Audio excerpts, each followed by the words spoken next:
Cool. So, first of all, like, can you introduce yourself for the audience? Sure.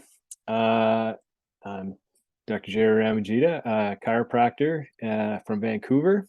I went to school, did my undergrad at the University of British Columbia, kind of grew up playing every sport that my parents would let me play, and always had an interest in sport. Always had loved to work hard, but didn't have a lot of talent. So any type of playing anything beyond university level sport was a pipe dream.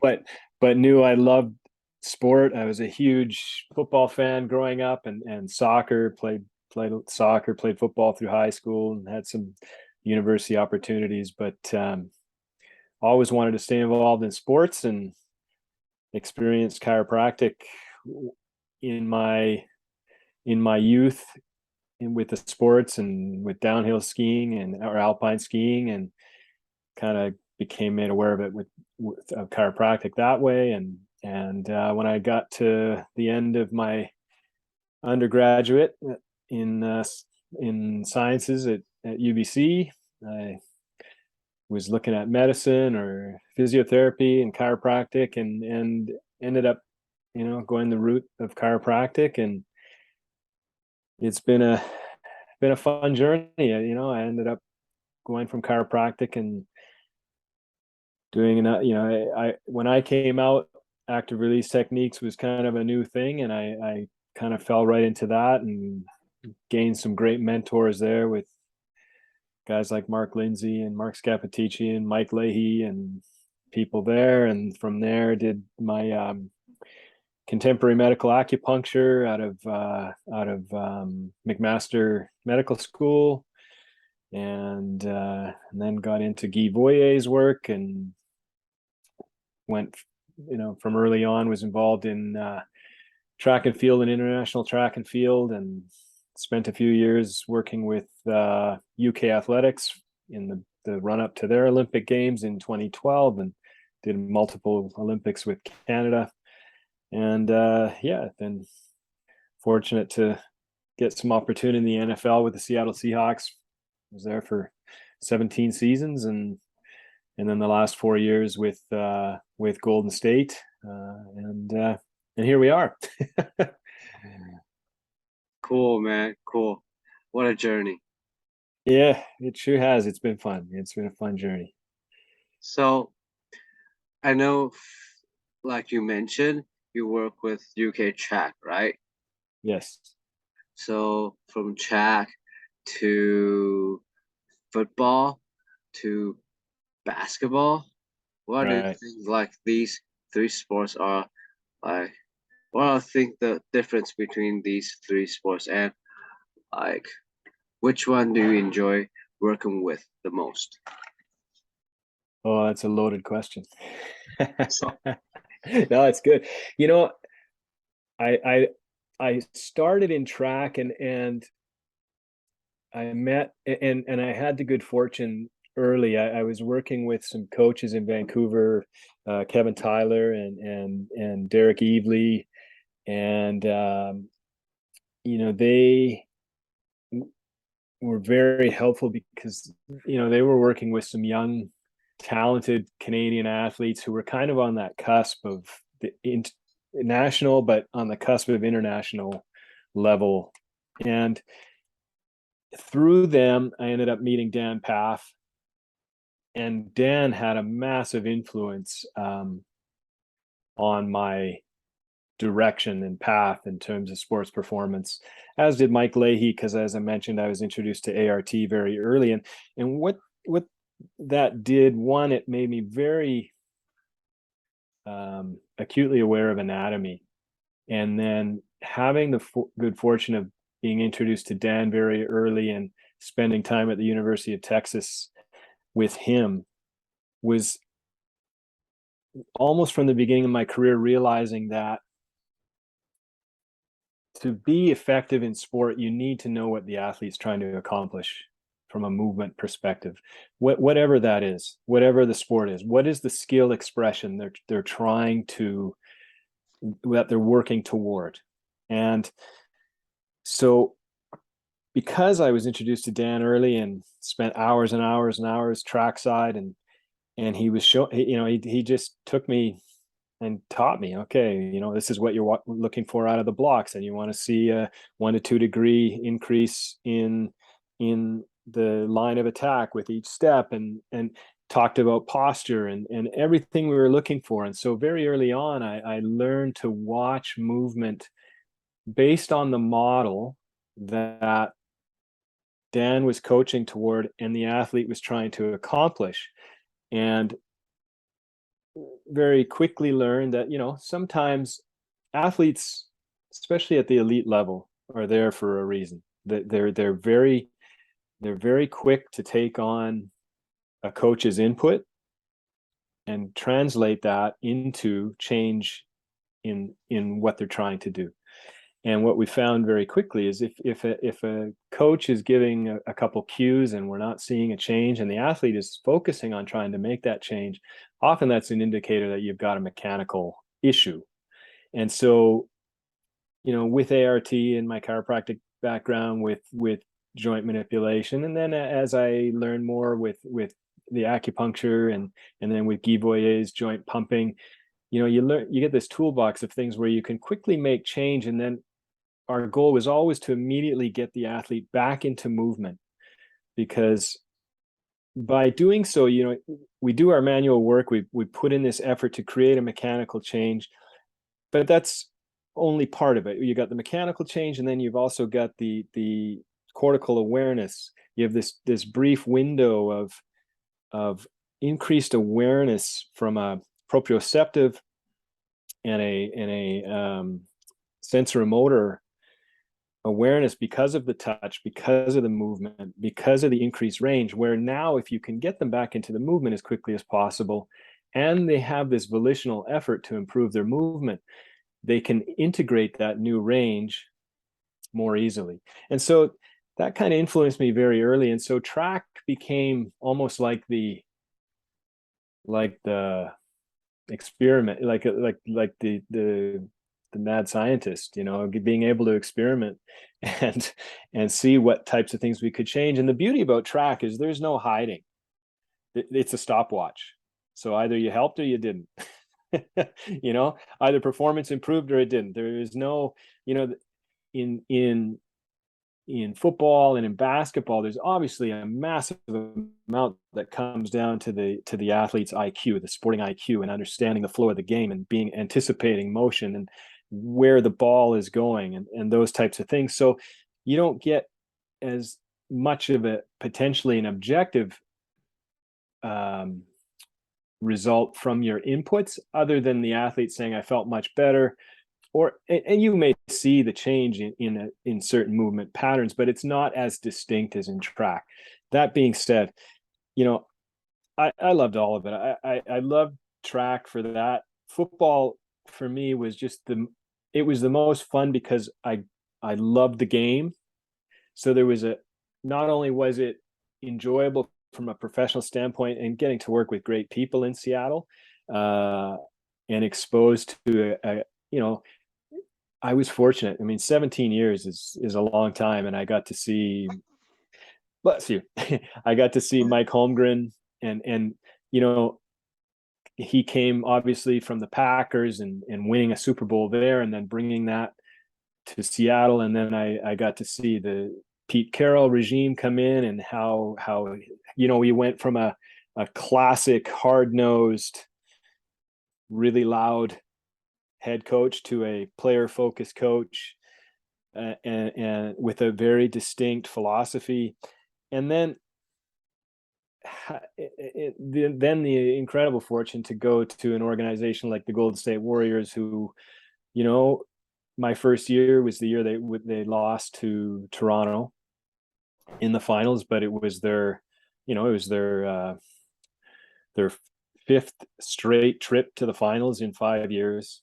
It wasn't an easy season with all that happened that year with KD and Draymond, and all the talk about KD and free agency, and the kind of all the extra stuff, all the noise that happens in sport.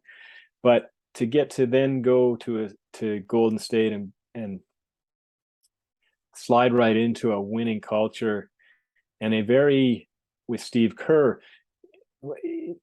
a very purposeful culture, and with a great core group of players. So to pick a favorite, man, that's tough. They've all been amazing experiences. Maybe for the purity of it, track is always fun and enjoyable, but all the experiences have been great for different reasons. And yeah. Cool, man. So for cultural wise, let's say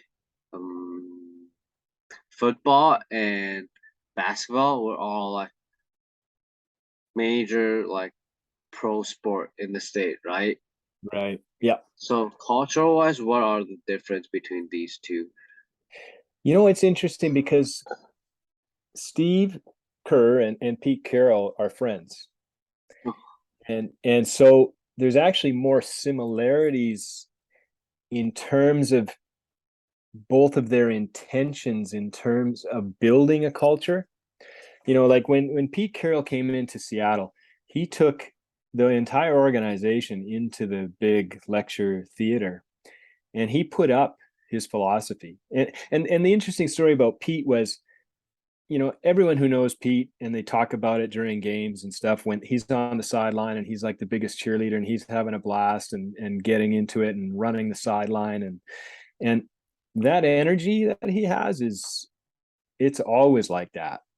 Like he is always got a smile, always just loving the fact that he gets to do what he's doing. And the interesting part about him was he always had that enthusiasm. He always knew how he wanted to coach, but he got fired from the Patriots after one season.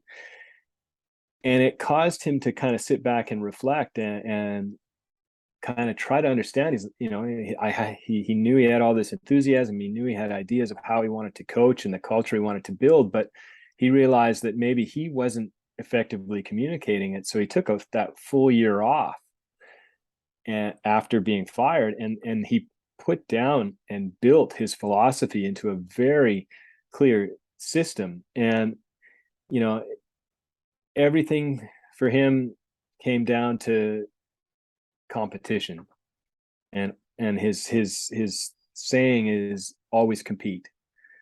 And in competition, it's not so much about competing against each other, you against me. It's about me competing against me, kind of incremental gains and his other saying is do things done better than they've been done, do things better than they've been done before. And so in that type of system where you're trying to gain incrementally on a daily basis, that's kind of part of what his philosophy was. But he came in with a very clear philosophy: compete, practice with a high intensity. That's the other thing that he was all about. Every day, Monday through Saturday, leading up to a game, every day has a theme, and the intensity, and that's what reporters always say when they see Seahawks practices. The intensity of practices are purposefully, there's always competition, and it's always at a high speed and high intensity, because Pete's whole thing is, I want you to practice every day like it's the game, so that when you come to the game, there's no change. Like, you're just ready to go because you've been going at that speed all week, and now you just get to go out there and play loose and play free. And was his whole thing about every Sunday is a quote unquote championship opportunity. So game one is no bigger than game 5, and the Super Bowl is no bigger than game 1. It's all an opportunity to kind of express your abilities to your greatest amount. And so that was kind of Pete, and Steve was very much the same. He had he has 4 tenets: joy, play with joy, you know, and by playing with joy, it causes you're not focused just on the outcome. You're focused on enjoying the game, enjoying each other, enjoying the environment, enjoying the fact that you're playing a kid's game and making a really good living, you know, and enjoying the environment. And that's really also very easy when you have a core group like Golden State has. I mean, when you watch Steph Curry, you can see it. I mean, he plays with joy. He just loves the game. And so when your best player is almost the poster child of playing with joy, it kind of makes that aspect easy. But you know, his other mindfulness, playing with mindfulness, and then the other big one with Steve is the same thing, is competition. And that whole idea again, competition. Practices should be competitive. We at Golden State, they keep score in practices. And then the last one is compassion, you know, being interested in your players. And that would be a common theme between Pete and Steve, is both of them are honestly just as interested in their players and how they develop as human beings, and trying to take the opportunity with the time they have with them as players to help them develop into better human beings. And you can see it. Guys want to play for them because they know that interest in that the coach's interest in them is a genuine interest, and that they care for them as individuals and their families and things like that. So, you know, in that regard, well, comparing those two organizations, which, you know, from a NFL and NBA standpoint are the only two that I've been exposed to in terms of working within them, they're actually very, very similar. Cool. Love that. So,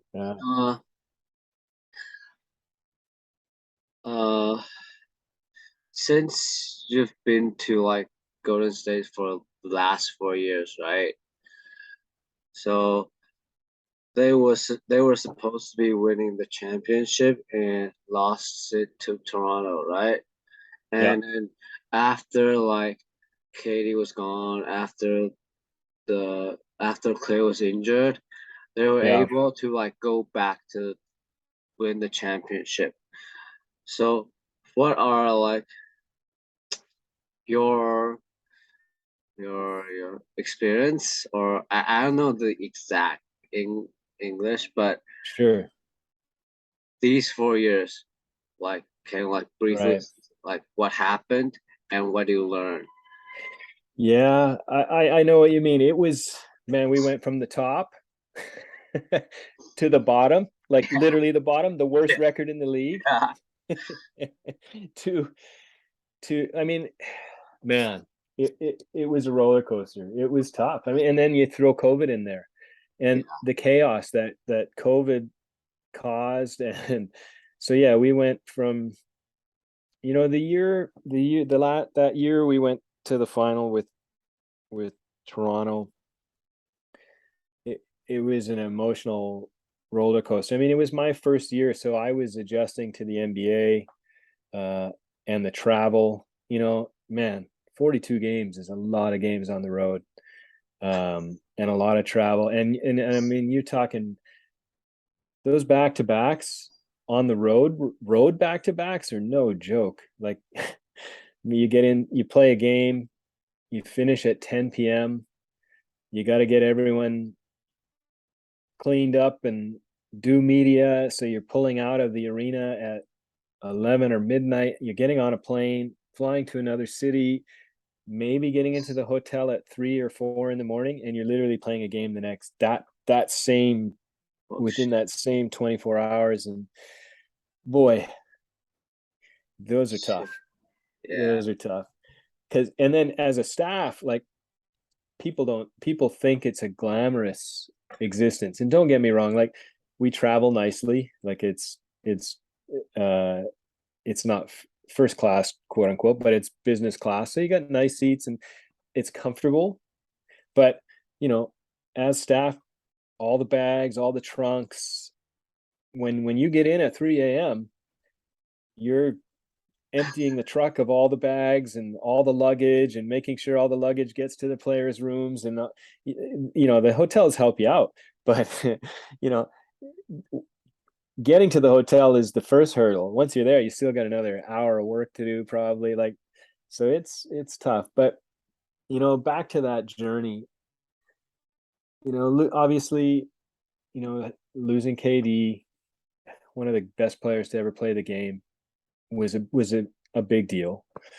And then, a few games in, Steph breaks his wrist. Yeah. And already, we lose Clay because in game 6 he tears his ACL. I mean, it was deflating from the standpoint of, you've gone to the final 5 straight years, so the expectations are, we're doing this to win. Like we're not here to just play. We're here to win. And so, for like Draymond, he's the last man standing of that of the core group. I mean, mentally for him, I remember it was so hard for him because for the first time in many, many years, he had to go out there with maybe, and I don't think he ever did alter his expectations to win, but now you have a young group. Our rookies at the time, Jordan Poole was a rookie, and we had a few others, and those guys played a lot. And typically, as in the NBA, rookies, you sprinkle them in, you get them some experience, you're careful with them. And if there was one benefit to that, is guys like Jordan, they got a lot of playing time. And then this last season, when it came to playoffs, and they had been in enough situations and scenarios that the moment wasn't too big for them. So if there was one benefit to being terrible, it was that the young guys got almost a baptism by fire. Yeah. And what was and then we had the year where we had the worst record in the league, and so that turned into what did we get?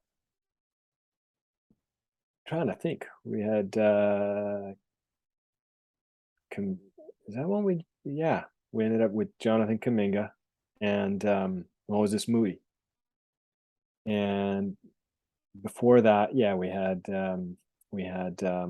James Wiseman. And so, if anything good came of it, we got some great draft picks. and then Steph came back, and you could still obviously, and then the next gut punch was Clay tearing his Achilles the day of the draft. I mean, I remember just the feeling of absolute dejection, knowing, because there was so much anticipation of the core being reunited, and Steph was coming, fully healthy off the broken wrist, and then Clay's coming back, and then Clay's not coming back. And so, emotionally, mentally, it forces you to focus on what is your purpose in that environment. And it really makes you come back to, okay, maybe our expectations are obviously the same, to go out and compete as the best we can as a team, and as an individual involved in the staff, that's your job too, to every day, going with that mantra of competition. It's trying to be a little bit better every day, and bring that focus and intention to your job, because there's a reason why losing teams continue to lose. You can think of certain organizations that it's almost like it doesn't matter what they do, they just cannot And part of it is if you allow yourself to get used to losing, and it becomes okay, that that hatred of losing becomes slightly less, that you almost accept it. That's a dangerous place, because sometimes it's hard to change that momentum. And you know, we were fortunate. We got Clay back. Steph came back healthy, and you know, continued to play as one of the best players that's ever played the game. And we had some contributions from young players like Jonathan and Moses, and then Andrew Wiggins. I mean, the guy, I love him because he's Canadian, you know, and but you know, you look at that as well. He came from an environment where there were a lot of expectations placed on him because he was the number one overall pick, and then he came to an environment where he was more comfortable because he wasn't expected to be the number one guy on the floor. He wasn't expected to lead the team in scoring. You know, Steve was, in his first meeting, told him, listen, I think you could be the best defender on the team. And if you can do that, like, we're going to be an incredible team. And, you know, because you know, like, with his talent, he's always going to give you something offensively. But if he can develop the defensive side of his game, and that's exactly what he did, and became, you know, he became our number. They put him against the team's best player, opposition's best player. So, yeah, I mean, part of it is the leadership. You know, obviously Bob and the organization's ability to evaluate talent and continue to bring in talent, and then, you know, find the diamonds in the rough, like a Gary Payton, you know, and like Otto Porter Jr. You know, Otto, you know, had a history of injuries, but we felt like we could keep him healthy, and you know, for the most part, we were able to do that. And man, like, when we needed 3-point shooting on our second line, he was, you know, lights out. Gerry was, you know, lockdown defender, and then for a short guy, he had like springs, so we got the occasional massive dunk out of him, which was which was always entertaining. So, you know, Bob and the front office finding talent, Steve having a vision of how he wants to use everyone, and then you know, as a training and medical staff, integrating into that and knowing what the developmental goals are for each player, how the staff want to use them, identifying, you know, the different aspects, technical, tactical, mental, and physical, you know, what in those each of those areas are the goals for those players, and then just being another touch point to make sure that we are supporting the goals of the organization for each of those guys. And I think when you have everybody united or unified in the direction that you want to go with each guy and as a team, your chances of success, I'm not going to say that it guarantees success, because, man, so much has to go right to win a championship. You know, I've been fortunate and went to 3 Super Bowls, won 1, should have won 2. We won't talk about the second one, or the third one. And then to get to go to 2 NBA finals and win 1, like, so many things have to go right. Yeah. You know, like, you can do everything perfectly, and, you know, some injuries happen. They're part, when you're pushing the boundary of performance, some of it's inevitable. And so, in addition to doing everything right, you also need a little bit of good fortune to go your way. So, yeah. I don't know if I don't even remember where the question was now. Yeah, no worries, man. No worries, man. I love that. No worries. I enjoy that. Cool. So that's for whatever that is. Next, next I want to focus on like therapists, physical therapists.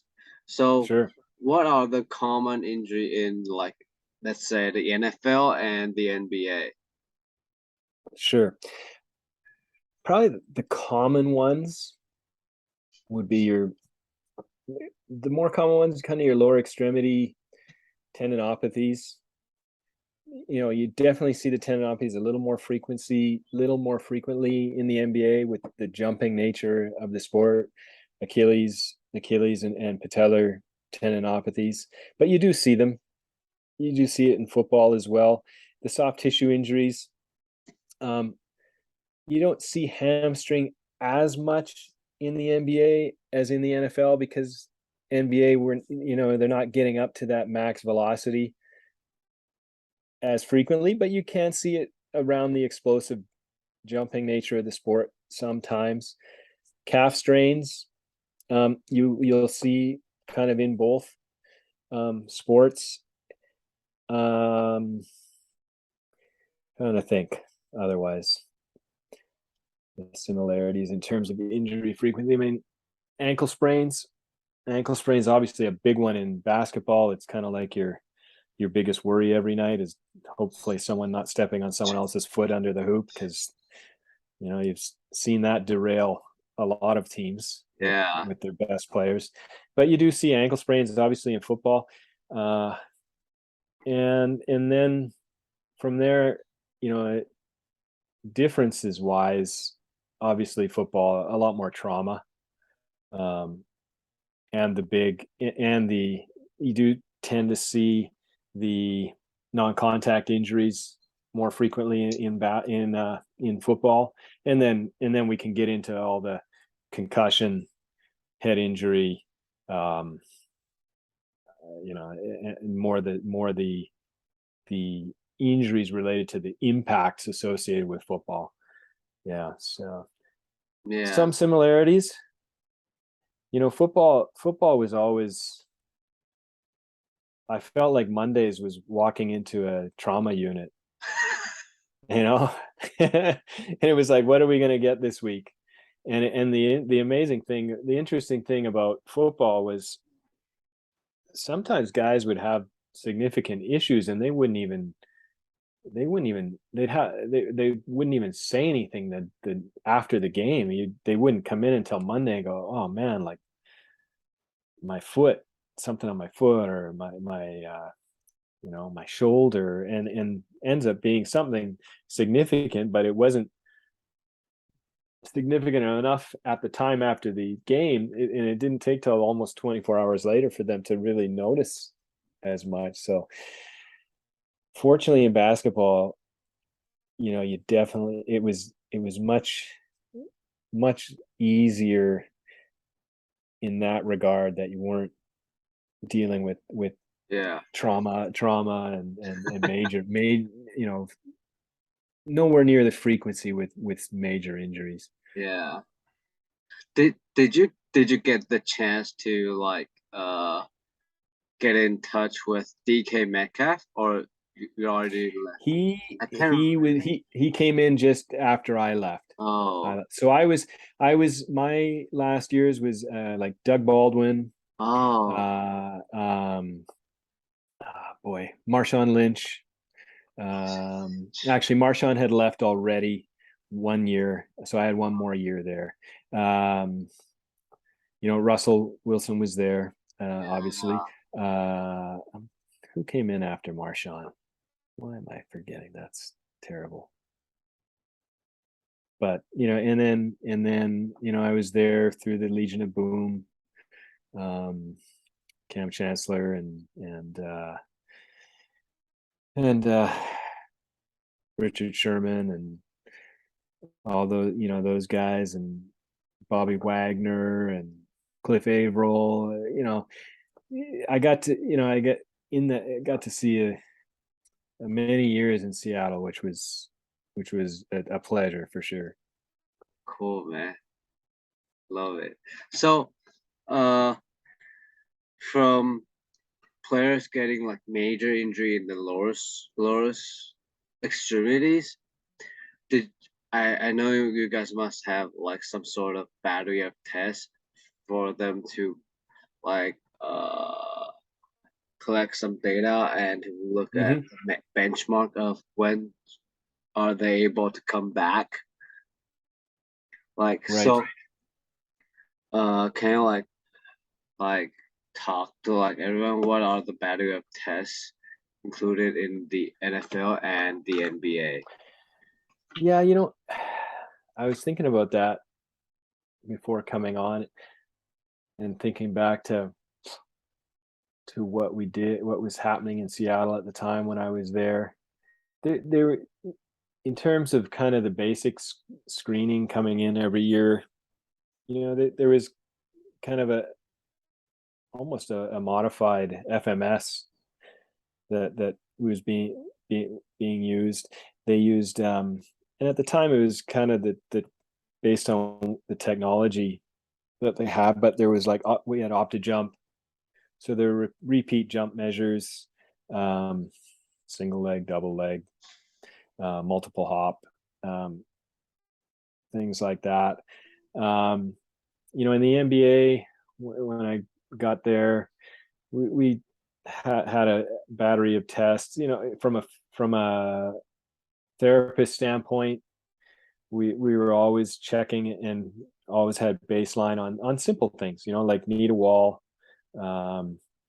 hip range motion, hip range measures, IR, ER, thoracic rotation, looking at symmetry and or asymmetries, shoulder range of motion, and those were things that we kind of we tried to test with regularity so that we could start to see any differences. We had jump, we used dual force plate, so we had like depth jump, drop jump, counter movement jump, single leg landing, and so those became signatures of what was kind of within the bandwidth of normal for each athlete, and because we had those and they were done with regularity, we could use those in terms of return to play, looking at how they compared to their previous. We used a device called a DLOS for proprioception and looking at ankle stability. And so, we had those types of measures. I don't know if you've ever seen DLOS or yeah. So it's basically, it's like a wobble board, but it's got sensors in it. So it gives you very accurate data in terms of their overall stability. So you have them doing single leg, and it measures their ability to maintain the wobble board without the edges touching the ground. And every time it touches it, it's recorded. And so you do single leg, eyes open, eyes closed, and doing that on a regular basis, it gives you a relative score to the norms. And with that, you can develop, you can identify which your guys have absolutely terrible ankle stability and proprioception, and you can develop your plans around those who need it. And because you can do that on a regular basis, you can look at objective improvements. And then because ankle injuries are so frequent in the NBA, you can see how well guys have returned to their baseline post injury. What else did we do? We used 1080 sprint. So we do things like triple hop for distance. We had sprint, 10, 20, 30 meter sprint measures. And so, yeah, we had various methods of kind of looking at their progress to baseline measures. And then obviously in the NBA, you have a lot of in-game measures from Second Spectrum. And so we'd get all kinds of data in terms of, acceleration, deceleration load, things like that. So you could in essence reverse engineer what the regular demands are that you have to work the athlete up to. And then because we had Catapult, we could do our own measure of the total load that an athlete was exposed to. And then you can progressively increase your total load as you're bringing them back. And you can do that in a planned manner. Get it. So, for athletes in the NFL, like you mentioned before, they are more like biased to like speed. They have more like hamstring injury. So, from getting injury to getting back, let's say like hamstring injury, or yeah, let's say for hamstring injury, from getting injured to like getting back to the court, is there like, because usually what we do is like let them rest, and probably like when they get back their mobility, and after that we try like introduce stability. Correct me if I'm wrong, okay? And then probably some strength training, then speed training. That's like the thing we do in Taiwan or Asia. Are there any different in the NFL or from your experience? No, I mean, I feel like it's been so long since I was in the NFL. I'm trying to remember exactly how the progressions went, but so there was some, I had a little bit of influence on kind of return to play in relation to hamstring, in that in track and field, what we used to do. So we know that, speed, quote unquote, sprinting is a skill, right? And so the biggest detriment with an injury is skill deterioration with rest. We also know that appropriate load, appropriately dosed and within the tolerance of the injured area, also directs healing through mechanotransduction. And so when we would do hamstring rehab, we had a whole progression of drills that were daily part of were the daily warm-up. And whether you were healthy or you were in injured state. And the thing about using drill progressions from a rehab standpoint, it becomes valuable when the athlete is using the drill progressions on a daily basis, and they understand what the purpose of each drill is and what they're trying to work on. And in doing so, when an athlete experiences an injury, say an acute hamstring, for example, the first part of our warm-up was an A walk, or an A march. And then from an A march, you might do a B skip. And so obviously with an acute hamstring, you're probably not doing a B skip because that might be a little too much. But you can do an A walk. And then you would have lateral walks and backward walks, and while you're doing that, you're being very cognizant of your posture, you're being cognizant of your foot placement on the ground. One thing we stressed at slower speeds was the maintenance of dorsiflexion at the ankle, and we can get into all the reasons behind that, but there was those things we did, and so even if the athlete had a hamstring issue, the day after the injury, they could be out there going through the warm-up, but at a level of speed or velocity and with an amplitude of movement that was still comfortable at the injury site. And so by doing that, honestly, we didn't alter that much at all. And then certainly we had specific exercise and like strengthening into the area as it was tolerated, starting with isometrics, and then progressing to more loaded concentric type exercise, whether that we'd start with the simple like glute bridging, and then progressing into what your normal routine would be. Our biggest thing in hamstring rehab was trying to keep activity and the lifting and the daily movement as close to normal as possible.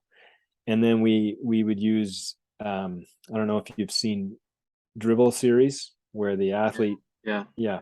So we would use dribbles a lot. So even on day one, if they could do dribble over the ankle, short amplitude, short stride length, we do dribble over the ankle. And so you're introducing a very light load with slight amplitude and slight distance. And if they could do over the ankle for a set of 10 over 20 meters, then the next day we'd try over the shin. And if there was any awareness over the shin, we just go back to over the ankle, and we just continue there until, and if they couldn't increase the amplitude or the distance of the stride length, we'd go from 20 meters to 30 meters. And we just progress it like that. And by the time, if they could get to the point where they could go dribble over the knee for 10 over 30 or 20 to 30 meters, dribble over the calf, or at the high over the calf or over the shin, you're almost sprinting anyway. Yeah. True. And so there was kind of that natural progression. And in Seattle, I was there enough years and worked directly with the training staff, and Sam Ramsden, he's been there, man, he's still there. He was there a year before I arrived when he came from Green Bay, and they've done a great job. So they integrated a lot of that into their return to play. So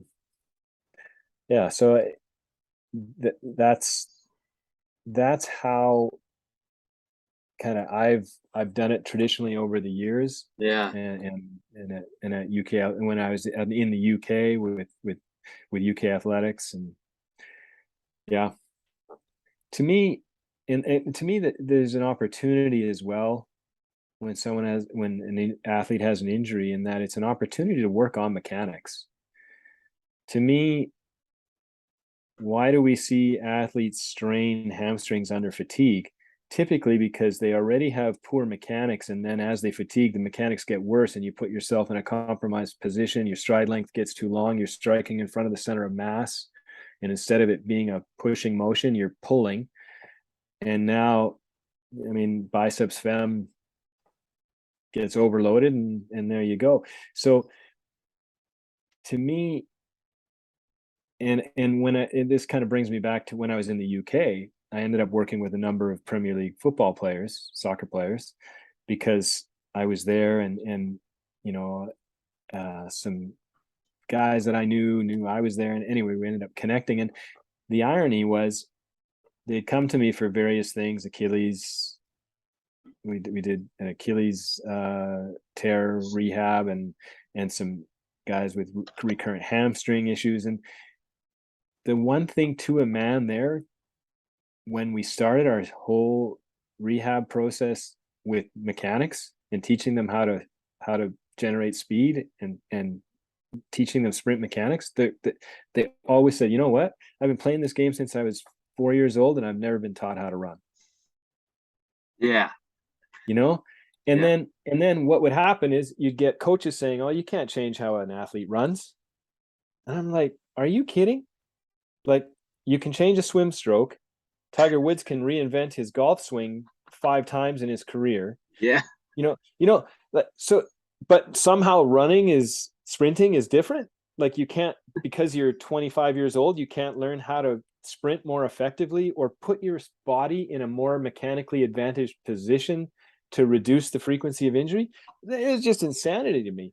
So injury for me is a great opportunity to start teaching some of the fundamental basics of the mechanics, so that when they return, hopefully you've had that opportunity to make some changes that reduces the risk. And that will take me kind of to my own, back to that whole idea of the warm-up. A warm-up should always serve a purpose. Like, if you're going to do a warm-up and you're just using it because you think you just need to get a sweat and your core temperature up, like, what a waste of time. Yeah. Everyone has a warm-up. So why not, if everyone says it's so hard to change mechanics, but you've got that time every day to warm up. So use it for something useful. All it takes is coaching the athlete to understand what each drill in the warm-up is for, being aware of your posture, be upright and tall. In an A-skip, maintain dorsiflexion, have the strike come down right underneath the center of mass. Like, if you use those opportunities, and even if it's 10 minutes a day, well, 10 minutes a day over a season is a lot of minutes. Yeah. And those types of things will eventually transfer. And so that's my soapbox anyway. Love that, man. Love that. Last thing before. Yeah, sure. Okay? So I know it's gonna be a lot of difference between hamstring tear and like ACL injury, and I know the time you're gonna do some rehab and reintroduce to like walking for ACL injury is gonna be longer, but is the process, let's say, different or somehow like is the same for this? I have to say, from my own experience, I'm always known as the manual guy. Okay. I'm the hands-on guy.